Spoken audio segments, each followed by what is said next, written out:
Hey gang, what's up? Welcome back here to another episode of Intuitive Angling, and man, I really appreciate you guys swinging by the channel and checking out the video today. It's always very much appreciated around here.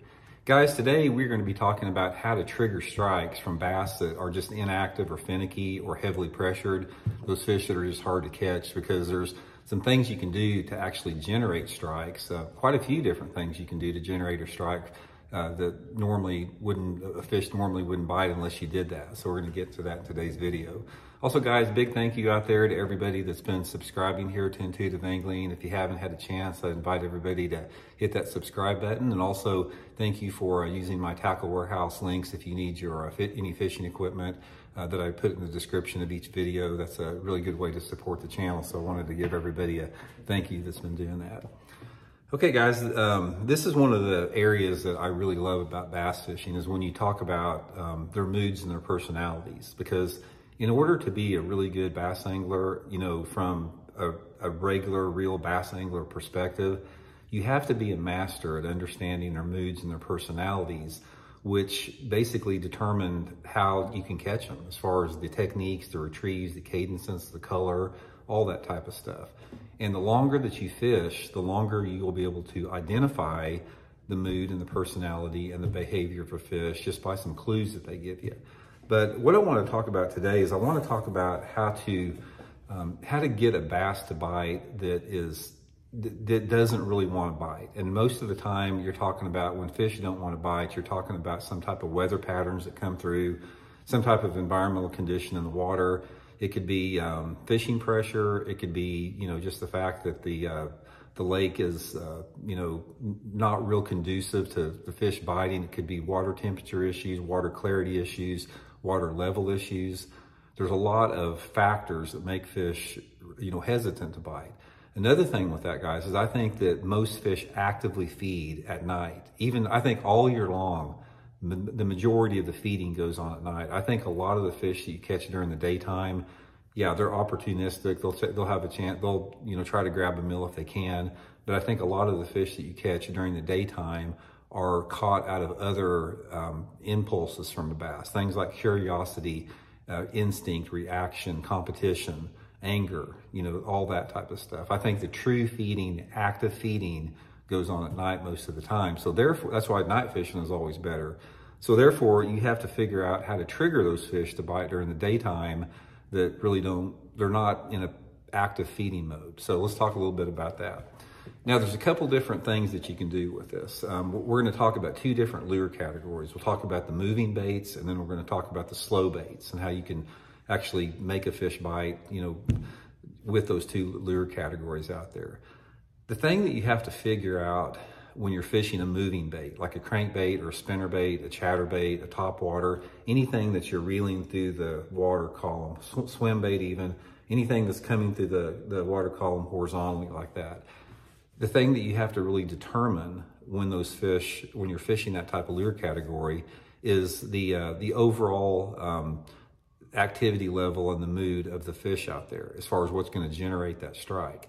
And there's a lot of different factors that surround that. Those factors include, you know, different type of sunlight conditions or cloud conditions, water clarity, water temperature, the type of cover that you're fishing, all that type of deal.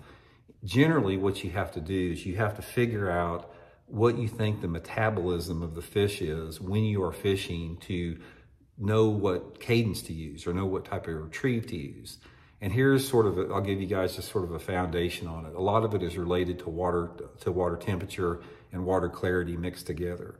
Generally, this is, let's start like on one situation, then we'll work down to the opposite end of it. The warmer the water that you're fishing out there, the more that you're going to have to create a reaction strike out of instinct. And that instinct is going to be that instinct, you know, reflex within a bass is going to have to be stimulated by speed of retrieve. It's usually a fast retrieve. Say, for example, if you're fishing a crankbait around a laydown tree or down a stump and the water temperature is 80 degrees, you may throw that crankbait up against that stump or that laydown tree and just start reeling it in with a medium retrieve like most people do, and you'll never get a bite. But you might be able to throw that crankbait up there and just fish it real fast, like burn it past the edge of that cover and maybe stop and go it like that. And that extra speed will trigger that fish to bite based upon, again, the water temperature and the water clarity and the mood of that fish. There's just something about the way that lure is moving through the water that causes that fish to react. And usually what you have to do as the water temperature gets cooler and the water temperature gets a little bit more off-colored, a lot of times you have to adjust that retrieve. Sometimes you have to have a medium fast, sometimes a medium slow, sometimes a stop and go, sometimes a pull. The only way that you can really know a lot of times is you have to experiment. If you get into an area where you feel that there's some fish in there and there's a good amount of cover and everything looks good, you got some bait fish there, you know there's probably some fish there, and maybe you're catching one or two now and then, just experiment with those speeds of retrieve. Speed of retrieve is really a major deal to trigger an inactive fish to hit. And most of the time, it has to do with faster speeds. Now, the only other time as far as the opposite of that is if you're dealing with like really cool off-colored water. Let's say, for example, the water temperatures are in the 40s and the water visibility is a little bit stained, 45-degree water, let's say, and you've got 1.5 feet of visibility. In a situation like that, you know, the thing that's going to trigger those strikes may just be barely crawling that lure, where it's just sort of wobbling along like that in that cold water. And that, you know, the metabolism of the fish mixed with the water clarity and the water temperature will generate a strike from that super slow retrieve out there.